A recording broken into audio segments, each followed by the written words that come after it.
Михайло Шамлар, доброго вечора. Це Прайм на телеканалі АТР, не зовсім день четвер, але тим не менше ми сьогодні говоримо з головою Меджлісу кримськотатарського народу Рифатом Чубаровым. Хош келдіңіз, Рифат ага.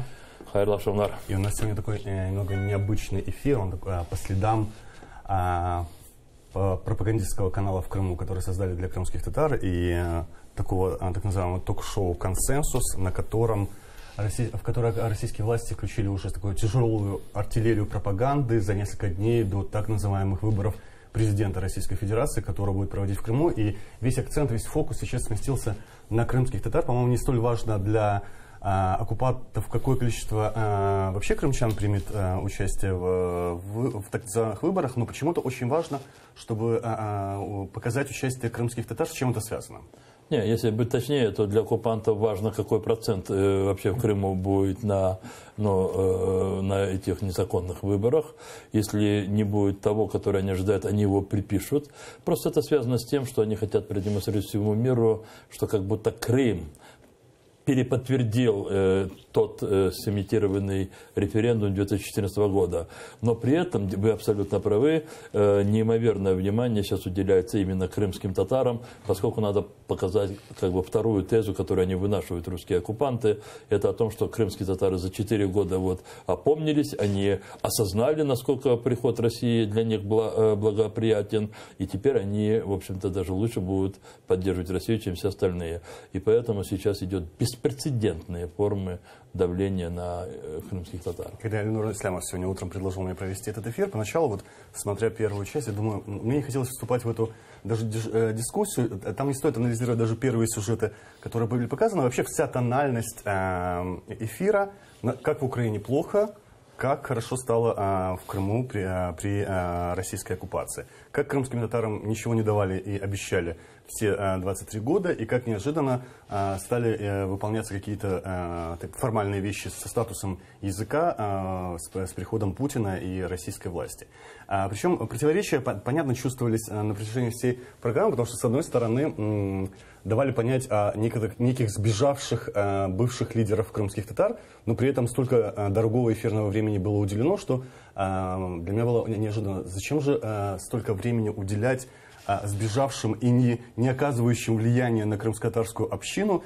И есть ли здесь противоречие? Увидели ли вы его, что на самом деле у оккупантов есть страх, что они не получат того результата, на который они рассчитывают? Разумеется, у них есть этот страх. Я думаю, что они еще проводят необходимые социологические обследования. И все это заставляет их прибегать к всевозможным формам для того, чтобы, с одной стороны, напугать людей и заставить их выйти на выборы. С другой стороны, все-таки они не отказываются от попыток,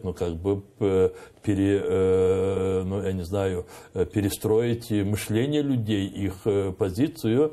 И в этой связи они прибегают такого рода передачам, о которой вы упомянули. Она вчера, по-моему, была. Я был вчера весь день в дорогах. Я не думаю, что мы должны уделять ей особое или полное внимание, но о кое-каких посылах, которые они пытаются людям донести, крымским татарам, возможно, стоит поговорить.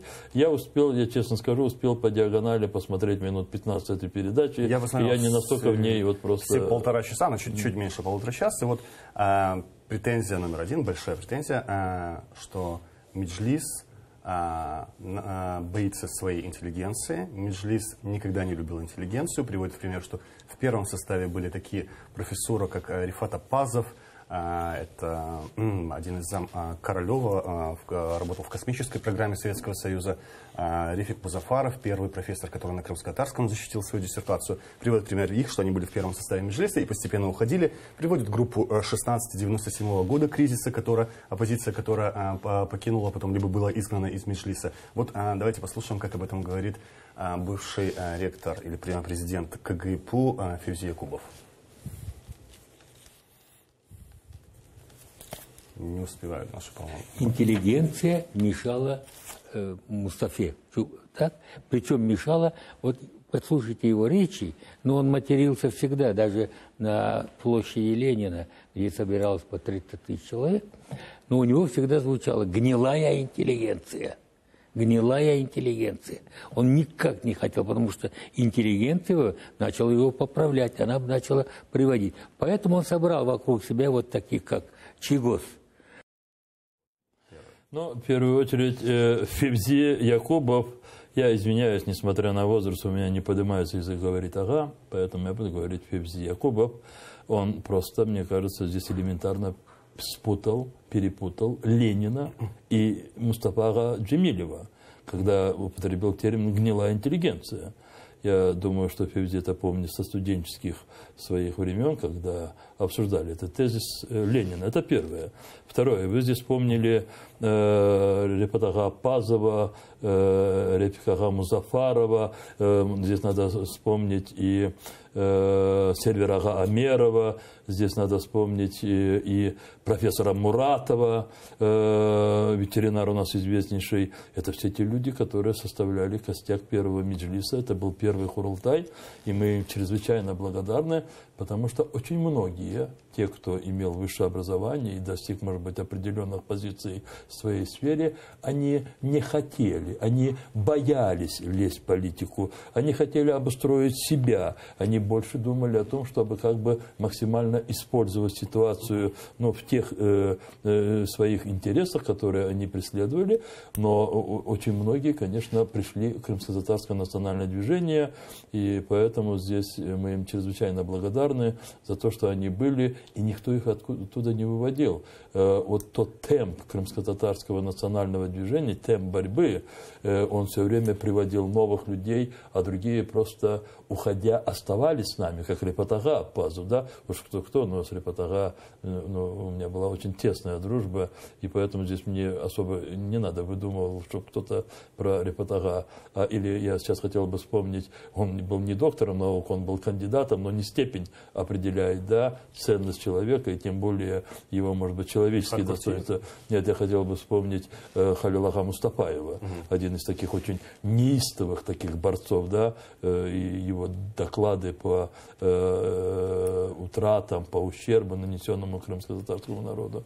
У нас никогда в Меджлисе крымско-татарского народа не хватало, не было недостатка в людях, которых, ну, кто-то, наверное, каким-то для него устойчивым термином определяет как интеллигенция. Хотя, ну, не хочу сейчас терять время, на эту тему очень много говорить. Тут же вспомнили опять группу 16, оппозицию, изгнание. Ну, вы знаете, я давно, и я сейчас говорю то, о чем я когда-то писал, или у меня сохранилось в интервью, если рассуждать о ценности того или иного вот конкретного человека для Крымско-татарского национального движения, я всегда говорил, что для меня ценнее нету, чем мой отец Раметли Бабам, 4 класса образования. И таких, как мой отец, это десятки тысяч вот людей того поколения, которые, в общем-то, выписывали нас. И поэтому вот ценность человека для народа, мне представляется, в первую очередь определяется чистотой его помыслов и теми целями, которые, в общем-то, он реализовывает в этой жизни. В этой же связи зазвучал опять Имдатбанк, события середины 90-х, о том, что это был банк, на который поступали прямые средства бюджетные на обустройство крымских татар, который был разворован. Я не знаю, почему, к вам ли это вообще вопрос. Мне кажется, что в эту студию можно было пригласить другого человека, который весьма активно сотрудничает сейчас с властями, и он, наверное, больше мог бы сказать по теме Имдатбанка. Ну, если они говорили об этой теме, то я могу просто... Но напомню всем нашим телезрителям о том, что действительно первые годы возвращения пытались использовать различные формы и такие организационные методы для того, чтобы максимально ускорить возвращение крымско-татарского народа. Часть из этих новых форм, они были удачными, эффективными, часть оказались тупиковыми, а некоторые, в общем-то, просто оказались, ну, критически недостойными для наших людей. Но, видите, я употребил слово «людей». Это опять было связано с конкретными людьми, которые реализовывали те или иные проекты. Если очень их интересует вопрос об Имдате, они могли 4-м собеседником туда пригласить Ремзи Ильясова, который сегодня, как Февзи Якубов, как Руслан Бальбек и там же участвующий в этой передаче Айдер Исмаилов, не менее рьяно сейчас мотается по всему Крыму для того, чтобы убедить убедить, упросить, заставить крымских татар выйти и проголосовать на незаконных выборах, тем самым совершив, в общем-то, незаконное действие, и проголосовать за Путина, который принес Крыму несчастье и войну. А почему Римзил Илясов должен больше знать? Вот, может, нашим зрителям надо сказать, потому почему? что главным идеологом и главным исполнителем всего того, что люди вкладывают, знающие в слово имдат, то есть воровство денег, это был Ремзи Илясов. И люди, которых он туда привел. То есть была прекраснейшая идея создать банк. Условно его назвали крымско-татарский. Тогда, помните, банки возникали один за другим, да? Да. И вот как раз те, кого мы говорим о том, что пришли вот такие светлые головы, в том числе экономисты, профессора, кандидаты наук, они выступили с идеей, с моей точки зрения, прекрасной. Давайте создадим банк, который аккумулирует ресурсы людей, аккумулирует ресурсы, выделяемые государством для обустройства крымско-татарского народа, и также возможные инвестиции извне. Но я более лучшие красивые идеи бы не встречал бы во все периоды человеческого хозяйствования и человеческой деятельности. Но, как всегда, все дальше зависит от того, кто приходит реализовывать эту идею, какие цели они преследуют. Туда действительно пришли очень грязные, нечистоплотные люди. Одного из них мы вам назвали. Еще один фрагмент, который предлагаю посмотреть. И мне кажется, это личная обида многолетнего ректора КГИПУ Февзи Якубова, связанная с тем, что помогал ему Меджлис, не помогал. Вот он вас обвиняет в том, что вы говорите неправду, о том, что вы помогали создавать КГИПУ. Давайте послушаем это. Значит, они говорят, значит, вот слышали же, да, что, оказывается, Меджлис строил наш университет. Да. Так, а по выражению Чигоза, вообще-то я не хотел бы это называть, но черт с ним, что они пришли, поставили меня, Бабая, с Узбекистана, так, вот. Я Рифату сказал, ты, говорю, Рифат, Ардашым, сен ажысын, яlan айтмақ болмай саға. Азбарда жүріп жүргенімізде сөгішкен сөгілерін де айтма болмай саға. Сен ажысын. Понимаете? Но там же идет полное вранье. Да, и потом я ему сказал, что я извинюсь, говорю, перед всем крымско-татарским народом, если ты покажешь мне хоть один кирпичик, который положили Меджлис туда, или вот хоть маленький документ. Есть хоть один кирпичик, который вы можете показать?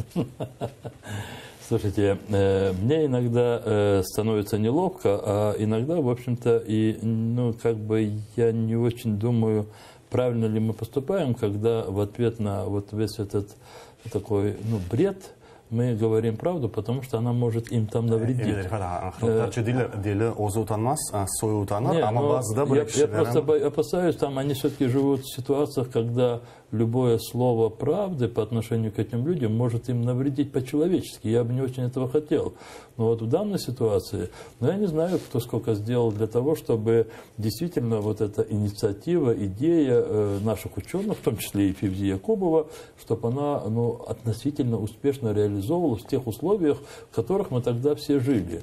Но я могу только один аспект рассказать. Но пусть Февзи Якубов вспомнит, сколько встреч мы, Мустафа Ага, я, Меджлис крымско-татарского народа организовывал ему с одним, со вторым президентом для того, чтобы он, ну, скажем так, находил взаимопонимание в вопросах становления университета, его расширения. Это было не только на каких-то других площадках, но это было непосредственно на его территории, и он это должен знать. Пусть он вспомнит, как мы вместе организовывали целый сценарий вовлечения в эту программу уже покойного президента Узбекистана Ислама Каримова. Мы сидели вечерами, целые там вычерчивали, ну, такие специальные программы.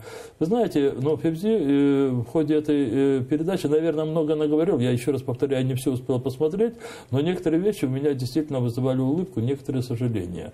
Вот в желании как бы показать людям привлекательность России, он говорит вещи, о которых он сам не понимает, но не все профессора обязаны знать все то, что происходит в каждой сфере. Вот он говорит, что средняя урожайность России 64-65, по-моему, он там называл центнеров с гектара зерновых, да, до 44,1, это вот в прошлом году больше не дотягивает. Он пытался говорить о других каких-то, что крымские татары всю свою историю стремились к России, и вот они наконец возвратились домой. Это говорит Февзи Якубов, который 23 года, как мне представляется, и как ученый, и как человек, и как ректор, в общем-то, неустанно говорил о желательности и необходимости развития в Украине. Знаете, я сегодня, видимо, не совсем ведущий, потому что я внимательно отсматривал и готовился к именно... Но я вспомню еще один момент, я сейчас действительно вспомнил. Слушайте, извините, Осман, я вас перебил, нехорошо. Но это уже трагические события, тяжелые события. Это начало марта 2014 года. Февзи появился у меня в штабе, который мы рядом с Меджлисом имели, в гостинице. И он сказал о том, что он просит какого-то моего решения о том, как ему быть дальше. Потому что для него и для крымско-татарского народа он всегда любит и он умеет говорить напыщенно, особенно когда речь идет о народах, он умело все это использует. И сказал о том, что он себе не представляет, что если в этих условиях там поставят другого ректора, они похоронят дело его жизни, они похоронят университет, который необходим крымско-татарам. Я, в принципе, его тогда не стал выслушивать до конца, я сразу понял, зачем он пришел, сказал, Февзяга, я думаю, что вам надо оставаться ректором. Я думаю, что вы обязаны сделать все для того, чтобы сохранить университет, но еще больше, чтобы сохранить детей. У меня к вам просто одна просьба. Не лезьте в политику, и, возможно, вы сможете спасти университет. Я просто не могу передать, как он обрадовался этим словам, и как он сказал о том, что он сделает все, чтобы сохранить университет. У него не получилось. Дело не в том, что он мне сказал, что он не пойдет в политику, или я его попросил. Дело в том, что он не смог не вовлечься в политику, куда его, в общем-то, и затянули. Это печально кончится. У нас есть, оказывается, звонок по Вайберу. Хайрлы акшамлар. Akşamlar hayır olsun. Selam Aleyküm. Yabancı dilde konuşacağım. Buyurunuz. Bilgiye mevzu meraklı. Уважаемые, мы передачу эту не спали, все дела отложили, ждали с нетерпением услышать от нашего председателя позитив. Он побывал сегодня, в 3 странах, если я не ошибаюсь, наш лидер еще там Европы. Позитива. Когда... К сожалению, мы вынуждены прерывать, потому что ничего не понятно, по-моему, из этого звонка. Качество связи не позволяет нам даже разобрать, и если есть возможность у режиссеров и редакторов все-таки попытаться в письменном виде получить вопрос, и мы его озвучим. Или, может быть, он перезвонит, мне очень неудобно. Но мы не можем расслышать даже смысл. Мне просто, я не знаю, я, может быть, додумал просто, если он сказал, что что очень ждал этой передачи, чтобы получить или сказать позитивное что-то, может быть, он хотел сказать о том, что мы много уделяем внимания вчерашней передаче на Код ТВ, и, может быть, он просто думает, что мы должны говорить о другом. Я, честно говоря, тоже так думал. Я все-таки считаю нужным на некоторые вещи ответить, потому что я думаю, Февзяга намеренно или не намеренно, но, возможно, когда-то, если мы доживем, и он тоже до оккупации, он сможет сказать, смотрите, эти вещи были не оговорками, хотя мне показалось, как две очень яркие оговорки. Это о жизни в России, она звучала так: хотим мы или не хотим. То есть вот эта оговорка о том, что на самом деле сам эфир по принуждению, хотим мы или не хотим, так не звучит, когда люди уверены в том, что они сделали свой российский выбор. И второй, наш Меджлис в Киеве. Ну, как-то я прям аж опешил от того, это тоже была такая оговорка. Но все-таки, несмотря на то, что Меджлис по их законодательству запрещенная организация, он использовал эту фразу: наш Меджлис в Киеве. Оговорки по Фрейду, как говорится, но вот тех моментов, которые я просмотрел, в общем, мне в одном месте, в общем-то, он сказал правду сам, вкладывая в нее другой смысл. Он сказал: посмотрите на Рифата, он мотается, как раненый зверь. Но пусть это его, вот такая ассоциация, да, но то, что мы действительно десятки людей, в том числе члены Меджлиса крымского народа, днем и ночью делаем все для того, чтобы российские оккупанты ушли из Крыма, и в Крыму стало возможным просто всем людям жить без страха, это действительно так, да. Только вчера я посетил, практически 3 столицы, если считать, но без Киева 2 столицы, да. Завтра утром мы опять с группой наших людей уезжаем в одну из европейских стран, и мы везде... Вчера была встреча Мустафага Джемилева, Ахтема Чийгоза, Ильми Умерова с Борисом Джонсоном. С министром иностранных дел. И вот те, они, которые сидели там в студии, Февзи Якубов, Руслан Бальбек и Айдер Исмаилов, и особенно, конечно, вот эта ведущая Эльвина Сеитова, они не могут не осознавать, куда все это идет, но у них нет другого выхода, и они просто вынуждены все это, знаете, но как бравировать тем, что якобы не бравировать, они вынуждены настаивать на том, какие, мол, изменения произошли за 4 года для крымских татар, положительные, но этим их задача не оканчивается. Они обязаны вовлечь в свои недостойные дела практически весь народ, и поэтому они стараются на эти выборы.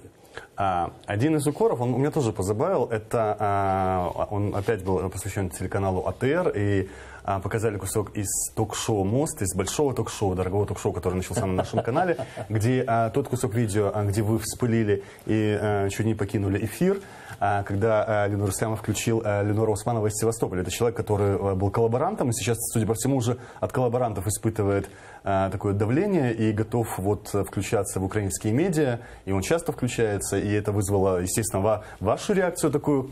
Ну, естественно, это моя оговорка. Насколько естественно, почему вы так вспылили? Потому что это показывается как некая ссора вот в здешнем крымско-татарско сбежавшем сообществе. Но я не первый раз замечаю о том, что те, которые там являются штатными пропагандистами оккупационного режима, им очень хочется показать, что в Киеве не только страшная хунта, и которая вот-вот скоро взорвет всю Украину, но кроме этого здесь есть кучка каких-то сбежавших людей. Они, кстати, очень любят это слово «сбежавших».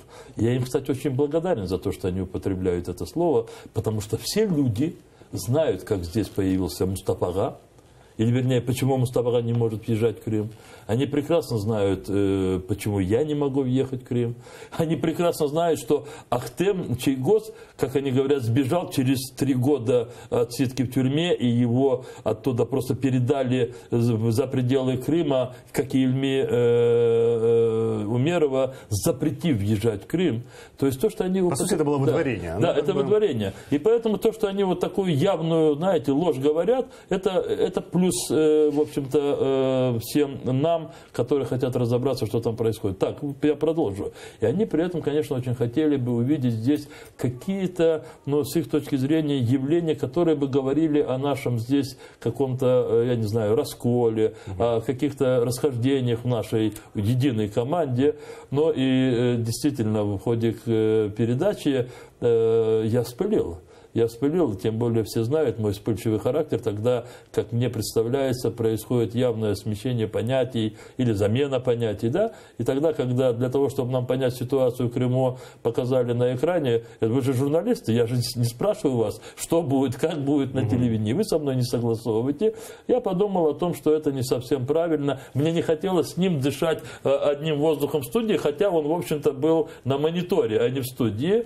Вот. И да, это они решили показать, как будто бы мы здесь не можем между собой о чем-то я просто от себя добавлю нашей молодой и коллеге Эльвине Сеитовой, да, говорите? Эльвина, да. Я думал, Сеитова, о том, что, возможно, и на вашем консенсусе, возможно, такое, когда неожиданно включаются из Киева респонденты, и Руслан Бальбек не в каждом рисунке солнца каждого сюжета, да, а он может не знать о том, кто задаст ему вопрос в прямом эфире. У вас же есть такие возможности. Возможно, вы смотрите иногда на ведущем информационном агентстве Reuters дебаты там, британского парламента, и вы видите, как это происходит, как это эмоционально. Возможно, какие-то азы, я вам могу помочь со стандартами. Я видел ваши 2 сюжета, они даже, я не верю, что Алена Иваниченко, даже пропагандист ОРТ, которая работала на вашем канале, способна сделать так, потому что даже пропаганда в Москве все-таки несколько тоньше работает. Но я надеюсь, что наш коллега Шавкин Наматулаев в ближайшее время сможет ответить на этот уровень сюжетов, который был сделан. Ну, давайте последнее. Это то, что меня больше всего позабавило.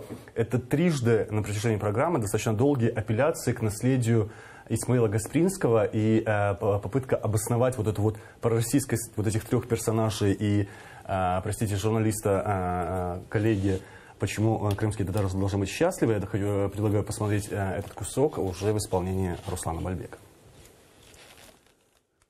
Исмаил Бей Гаспринский, который намного опережал своих современников, и именно он ввел такое понятие, как русское мусульманство. Именно он говорил о той синергии, вот, взаимодействия между тюркскими и славянскими народами, говорил об той общности, которая сумеет вот, цивилизационно ответить всем вызовам и угрозам, так как мы все проживали вот в рамках российской цивилизации и живем в ней. Хочу обратить внимание, именно Исмаил Бей Гаспринский говорил о тех вот вещах, которые нас делают российским народом, да, или вот той общностью, которая не отделяет нас от тех этносов, традиционных конфессий, которые проживают исторически на территории России. И хочу обратить внимание на то, что вот вы вспоминали или проводили такие исторические параллели с 1783 года, что крымские татары, крымско-татарский народ, вот первый прообраз плебисцита или референдума – это присяга, данная духовенством, мурзами, простым народом, потому что после Аккая присяжные листы раздавались по всем населенным пунктам, были даны только российскому государству. По-моему, явка с повинной. Вот, ну, вам есть что сказать? Вот, я добавлю кое-что от себя. Смотрите, здесь несколько таких было моментов, но меня больше всего, вот сейчас, насколько я успел все это расслышать, да, меня просто укололо очень сильно, это вот воспоминание Аккая в контексте какого-то благого события для крымстатар. Ну, его сравнили с референдумом. Смотрите, да, что это была какая-то предтеча, да, референдума 2014 года. Просто я думаю, что нет ни одной семьи крымских татар, которые бы не знали бы о тех зверствах российских колониальных войск в ходе походов, которые предваряли, собственно, аннексии 1783 года, но и тому унижению, которым сопровождались все вот эти действия по оформлению аннексии. И одно из этих действий, это когда собрали значительную часть крымско-татарской тогда знати, это всех собрали глав родов, целых семейных таких объединений, и, ну, известнейшие фамилии, и в общем-то, заставили их под страхом смерти одних присягнуть Катерине, а других просто убили. И этот, извините меня, но в данном случае, ну хорошо, я обойду сегодня без каких-то очень эпатажных слов, этот просто недоучка призывает крымских татар это считать первым референдумом. Я думаю, что только за счет того, что к незаконным выборам призывают вот такими примерами, уже люди должны просто, ну, не ходить на эти выборы. Что касается... Аккая, когда я слышал, мне кажется, вот пропагандист Надинский, вот, которого недавно размещал историк Сергей Громенко, это человек, который в 1948-1952 формировал вот новую историю детатаризации Крыма, даже ему в голову не пришло это как-то связать с неким желанием крымских татар войти. То есть, возможно, Надинский прямо писал, что Россия избавлялась от этого логова, да, от этого татарского гнезда. Знаете, я сейчас, у меня какая-то аналогия пришла, она может быть очень неудачная, но что-то... Это если бы сейчас какой-то исследователь современный писал бы, что те люди, которых фашисты жгли вот, в печах Освенцима, они вот воспринимали то, что с ними происходит, как способ оплодотворения почвы, да, вот этих каких-то вот типа удобрения что-то. То есть то, что там уничтожали цвет крымско-татарской нации, этот недоучка, он хочет преподнести как демонстрацию желания крымскими татарами войти в состав России в 1780 году. Кое-что еще добавлю к высказыванию Руслана Бальбека. У нас есть звонок по Вайберу. Хайрлах Шамлар, добрый вечер, вы в эфире. Салям алейкум. Алейкум салям. Меня слышно хорошо, да? Пока вроде да. Смотрите, хотел выразить свое мнение. Вот смотрю вас постоянно по АТРу. Дело в том, что наш крымско-татарский народ, не все имеют возможность смотреть АТР, потому что мы смотрим только по спутниковому телевидению. Вот, и многие смотрят Миллет. Вот. по которому выступает и вот Февзи Якубов, и Руслан Бельбек. И знаете, вот, наверное, скажу как есть, именно зомбируют людей. Люди начинают вот как-то все это воспринимать неправильно, мыслить неправильно. А если уже говорить о выборах, тут вообще говорить нечего. То есть людям в принципе внушают то, что все хорошо, идите, будет, выбирайте. Вот, об этом хотел сказать. Поэтому вот какие-то моменты, что-то как-то вот до людей доносить. Ну, раз у нас сегодня уже нарушен формат, тогда... Вы слышите меня, да? Да, вот сейчас слышу. Если вы говорите о том, что АТР могут не все смотреть, но большое количество людей могут смотреть по спутнику, со всеми остальными же у крымских татар достаточно сильные социальные связи. Вы же общаетесь между собой. Да. Вы же можете рассказывать тем, кто не видит. Да, поэтому... О молодых людях это тут проблем нет. Я говорю именно о взрослых людях, которые в принципе не знают совершенства. Adın nedir Kadir? Adın nedir? Adın nedir? Adım Server. Server kardeşim, bak dostum. Ben Rusça devam edeyim de, çünkü çok yaxşı anlasınlar da. Смотрите, для того, чтобы отличить зло и добро, ложь и правду, очень часто не обязательно бывает, чтобы услышать какие-то рассуждения Чубарова или Османа Пашаева или других каких-то людей. Иногда достаточно слушать то, что вы называете абсолютно справедливо зомбированием, и самому просто думать. Можно смотреть «Миллет» 2 вечера, 2 месяца, может быть, кто-то уже смотрит его месяцами, и хотя бы просто подумать о том, что они ни разу не показали уже сотни людей, которые подверглись и подвергаются репрессиям, гонениям со стороны российских оккупантов, ни разу не провели журналистами, не посетили ту или иную семью, где 5-6 детей, а отец уже получил очень большие сроки. То есть они очень многого, как журналисты, не освещают происходящего в Крыму, и, соответственно, человек уже сразу может себе объяснить, почему они так себя ведут, и отсюда у него уже определяется степень доверия или веры в то или иное, скажем, телевидение или журналиста. Поэтому я иногда, вот когда у меня бывает возможность просматривать передачи, вы сказали «Миллет», мы говорим «Код ТВ», для нас это более звучно. На самом деле, вот прямое это предназначение их. Вот когда мы здесь смотрим, я, по крайней мере, смотрю, то я вижу этот их уход от таких драматических событий, которые происходят сейчас в нашем народе, и самое главное, репрессии против нашего народа, я вижу в этом как возможность нашему народу правильно для себя определять отношение к телевидению. Ну и чтобы закончить уже с Русланом Бальбеком и его любовью к Гаспринскому... Можно все-таки с Гаспринским... вы хотели... Я хотел о Гаспринском немножко... Хорошо, давайте. Давайте. Я, возможно, не так много читал Гаспринского, как господин Бальбек. Я из романов только «Французские письма». Читал сборник эссе. Это то, что в качестве редакционных колонок было в Тирджумане на русском языке. К сожалению, вот на крымско-татарском в латинской графике только недавно вышел достаточно большой сборник. Арабию все не читаю. Но и, конечно же, я читал работу 1881 года, это «Русское мусульманство», и оно действительно выдержано в комплементарной тональности к российским властям в тех условиях, но, знаете, здесь уже важен не только текст, но и контекст в условиях, когда надо было сохранять газету «Терджиман» и пройти через цензуру, через которую много лет пробивал свою газету Гаспринский. Вот что на самом деле звучит про любовь к русскому господству.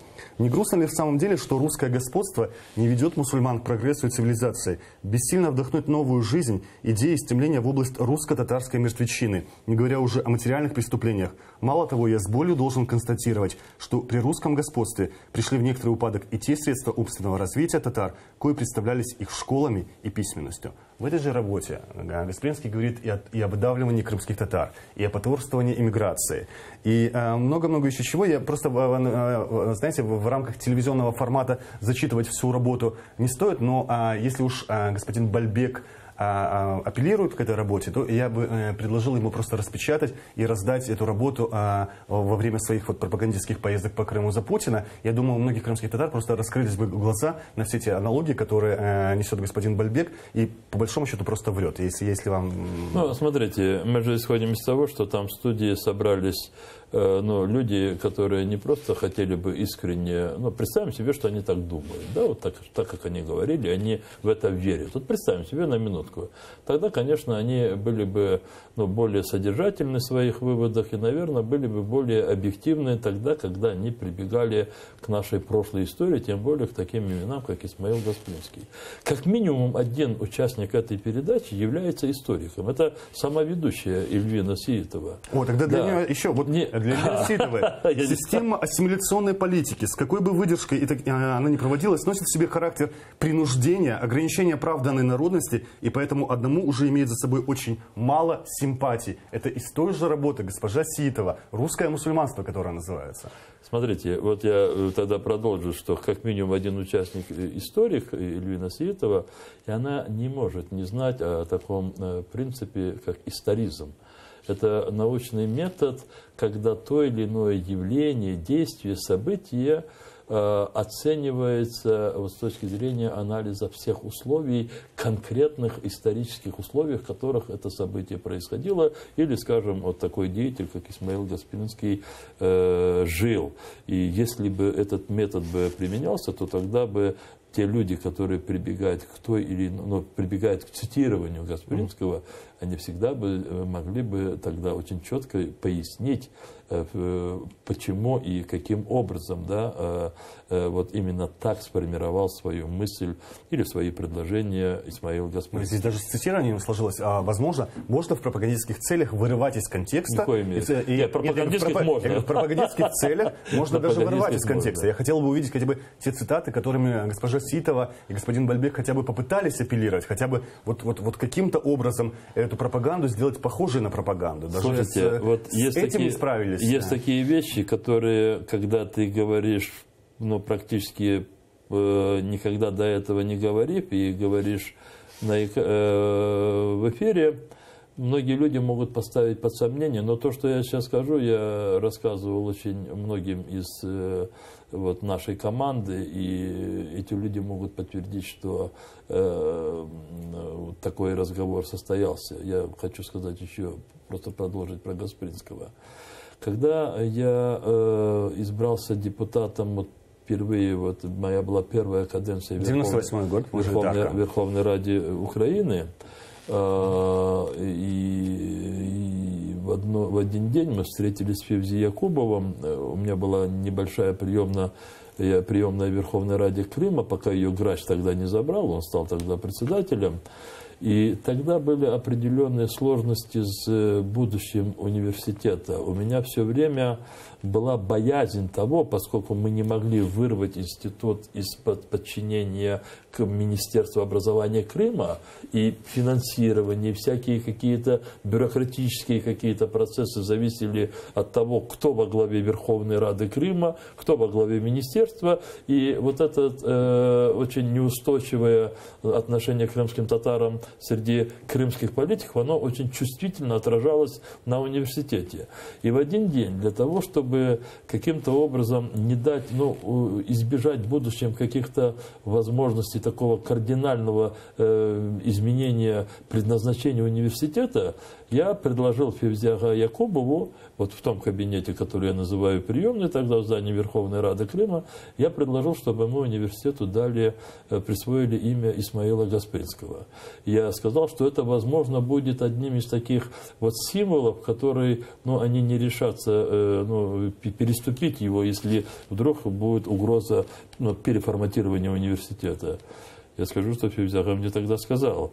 Он очень расстроился, расчувствовался и сказал, что он думает, что этот университет должен носить его имя в будущем.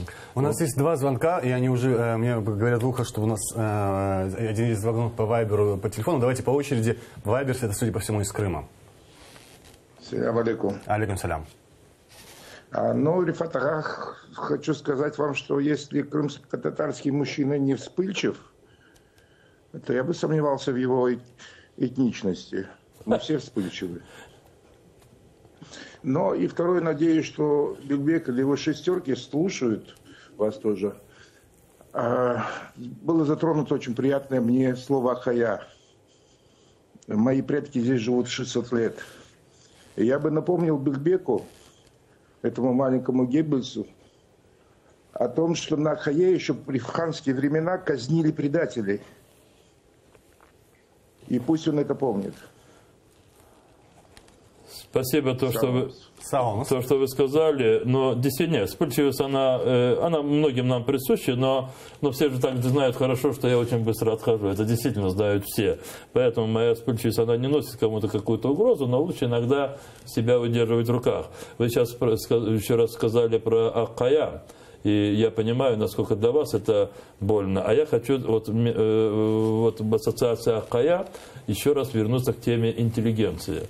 Вот если уже кто-то хочет еще оперировать этим термином и что-то в него вкладывает свое некое чистое, возвышенное, то я хотел бы сказать, что очень часто такие люди, вот как и Февзим Якубов, как Исмаил Айдеров, Айдер Исмаилов. Айдер Исмаилов, да, Айдер Исмаилов. Ничего страшного. Да.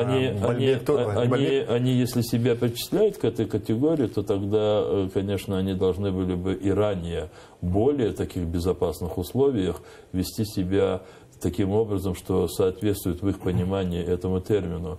Ахая, а я помните еще 2011, где-то 2012 год, когда установили памятник в Нижнегорском или Советском районе фельдмаршалу российской армии Ласси, по-моему. И в этом принимала участие Алена Плакида. Это финансировалось Цековым. Я тогда устроил целый дебош на заседании Верховной Рады Крыма. Все, кто хочет вспомнить это, они могут зайти в YouTube и посмотреть там файл, который называется, что Чубаров накричал на министра Плакиду. Там как раз речь шла об этом.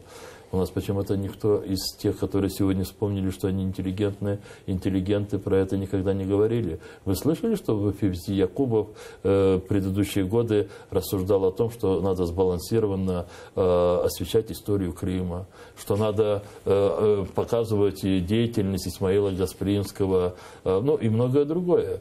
То есть, когда людям нужно для пропаганды, конечно, они тогда делают все то, что делают. У нас еще один звонок по Вайберу, судя по всему, опять из Крыма. Хайрлах Шамлар. Хайрлах Шамлар, это нам с Бахчисарая звонят. Бюрнус?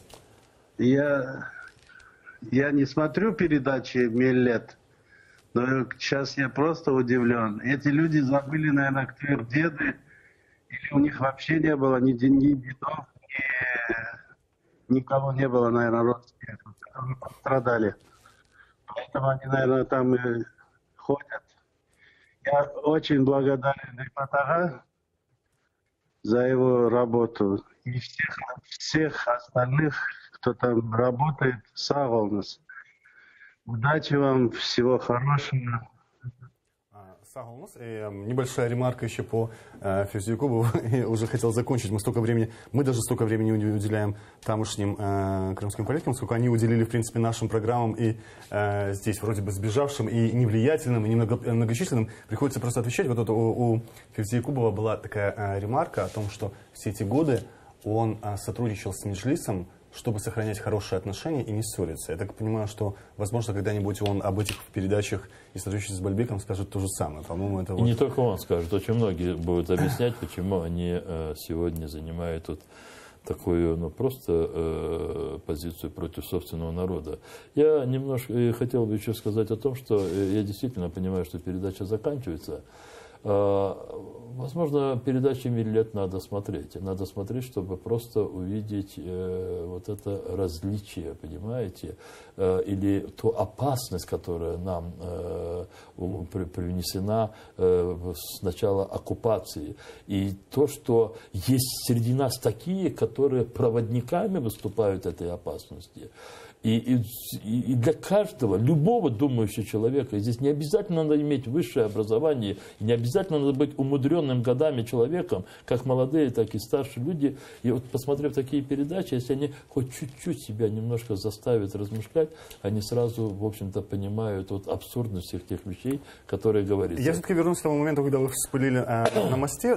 Вот мы же понимаем, что Ильнур Усманов, правильно я произнес? Да? Ильнур Усманов, да, он Усманов. Он оказался в той ситуации, когда просто у него отбирают собственность в Севастополе. Мы на Суспільному телебачении включали просто его несколько раз. Я знаю его проблему. Это и русские граждане, у которых отбирают собственность. Это всякие ларьки, магазины. Это то, что происходит в Севастополе. Да? С этим связано его сейчас, скажем так... Я боюсь ошибиться. По-моему, где-то более 6-7 тысяч участков вокруг Севастополя, которые изъяли у людей. И по сути сейчас это для нас здесь, у которых мало доступа на самом деле к информации. Там это доступ к информации, но тем не менее вы болезненно воспринимаете, да, включение этих людей в эфир. С чем это связано? Либо вы не считаете, что с ними сейчас надо сотрудничать только по той причине, что они, ну, как скажем, враг моего врага?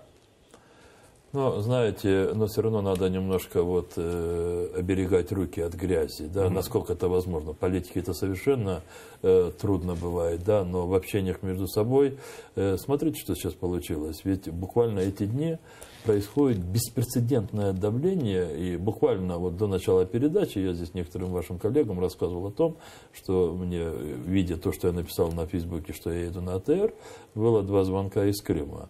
Одни рассказывали снова о том, что как просто людей пугают, говорили о том, что в одном предприятии не крымский татарин, руководитель, пригласил своих работников крымстатар и просто слезно их просил, чтобы они пошли на выборы, потому что его предупредили, что особое будет внимание к сотрудникам, крымским татарам. Если они не пойдут на выборы, то он получит наказание. И он их по-человечески как бы просит, говорит, ну вы же не подведите меня, ну пойдите вы на эти сраные, я цитирую слово, сраные выборы, он сказал. А второй случай, когда детей уже распределяют к избирательным участкам, где-то с 10 до часу концерты, там с часу там, до 13 там какие-то детские игры, то есть они пытаются, ну мы все это 18 увидим, мы увидим, как они попытаются всему миру показать некое такое праздничное шоу, в котором все довольны. Мы сейчас попробуем еще найти аргументы, почему не надо идти, но вот еще один звонок из Крыма, Хайрлы Акшамлар. Акшамлар хайр. Буйрнус, алейкум салям. У меня такой вопрос. Если российская власть изменит тактику кнута на тактику пряника по отношению к крымским татарам, как это повлияет на борьбу? Смотрите, вообще умелое управление для нынешнего российского правления – это из сферы фантастики. Но есть, да, известный метод кнута-пряника. Но даже если завтра будет больше пряников для того, чтобы завоевать особые симпатии, в том числе на выборы, то это может означать только другое, что через какое-то время пряники вовсе исчезнут и появится еще больше кнутов.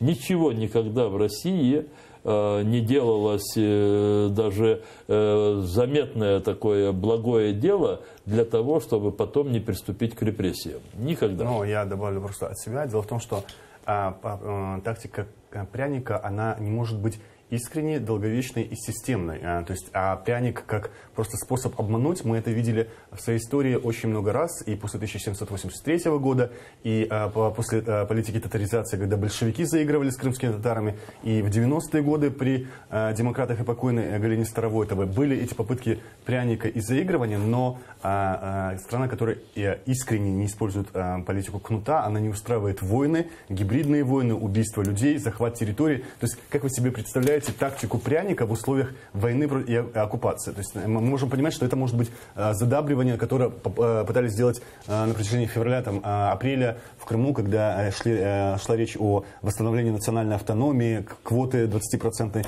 Верховной Ради Крыма. Какие-то такие вещи, это обычная торговля, это тактические вещи. Это мы видели и из разговоров так называемых пленок Глазьева, да, которые были недавно опубликованы. Можно, конечно, пытаться верить в это, да, но это уже другой другая история. Это к здравому смыслу и критическому мышлению не имеет никакого отношения. У нас до конца всего 3 минуты, и действительно мы перед программой говорили, вам политикам, надо найти, и нам, наверное, журналистам, как аргументы вот в условиях запугивания, а почему же все равно даже в этих условиях запугивания, угроз увольнениями, почему все равно не стоит идти на эти выборы? Не то, что не стоит идти, а категорически нельзя участвовать в этих выборах. Вы знаете, я в самом начале передачи, в ту часть, которую я смотрел, ведущая сказала, это там на Код телевидения, Россия – это великая страна, которая является одним из центров в этом многопопулярном мире. Это сказала Сиитова. Я хочу сказать о том, чтобы просто всем надо исходить из того, что Россия сейчас настолько в таком тяжелом и критическом состоянии, но просто хотя бы только в отношении Крыма. Всего лишь 10 государств.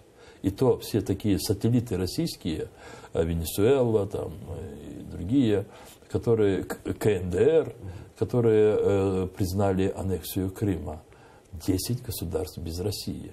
А каждый день санкций ведет Россию к большему экономическому краху, усиливается изоляция. И изоляция России, политическая, дипломатическая, экономическая. Мы сейчас в ближайшее время увидим еще ряд санкций, которые... Путин убивает людей в других государствах. В Лондоне убивает своих бывших разведчиков. Это все приводит к тому, что положение и Путина, и России будет очень незавидным. И в этой ситуации надо просто выдержать 18 марта. Ничего они не смогут сделать. Все то, что сейчас они говорят, уволим, пенсии перестанем платить, так говорят пенсионерам, или там в школах вы не будете работать. Возможно, одного-двух человек они смогут, успеют наказать. Но массово это они делать не смогут. Все это идет морально-психологическое давление. И поэтому в той ситуации, когда весь мир, и буквально, вы знаете, сегодня еще на Мониторе Паре принято решение, чтобы в апреле послушать доклад именно о положении крымско-татарского народа в Крыму, о его правах, в этот момент протянуть Путину, пусть и бесполезную, но какой-то бюллетень помощи, просто не стоит брать этот грех на душу. Это не вопрос жизни и смерти, это вопрос достоинства и унижения. 19 марта все мы будем продолжать жить. И те, кто пойдет на эти незаконные выборы и бросит бюллетень, но они еще больше поникнут головой. И те, кто, кто найдет в себе силы, а я таких убежден, подавляющее большинство крымтатар, они еще больше поднимут свою голову. Но самое, к сожалению, печальное в другом. И те, кто пошел на выборы, склонил голову, и те, кто не пошел, пока Россия там и пока там оккупанты, они не застрахованы от репрессий, от гонений, преследований и от несправедливости. И поэтому мы все должны помочь друг другу, чтобы оттуда как можно быстрее ушли российские оккупанты. Саунс Рифага, это был глава Меджлиса крымско-татарского народа, народный депутат Рифат Чубаров. Я от себя добавлю, я благодарен, конечно, Ленуру Ислямову за сегодняшний неожиданный эфир, что мне пришлось даже потратить 1,5 часа времени и отсмотреть эту программу на этом телеканале под названием «Консенсус», хотя я предлагаю название все-таки «Унисон», оно больше соответствует вашему формату. Для госпожи Сиитовой, которую мы много раз сегодня упоминали, сделали неплохую рекламу на всеукраинском канале уже. Госпожа Сиитова, в журналистике существуют стандарты, придуманные не киевской хунтой и даже не сбежавшими крымскими татарами. Это есть стандарты, которые определены, формировались еще в Британии в 60-е годы и сформулированы даже в вашей Российской Федерации. Так вот, в новостной журналистике, в телевизионной существует 7 стандартов. Я посмотрел ваши сюжеты, из 7 вы нарушили 7.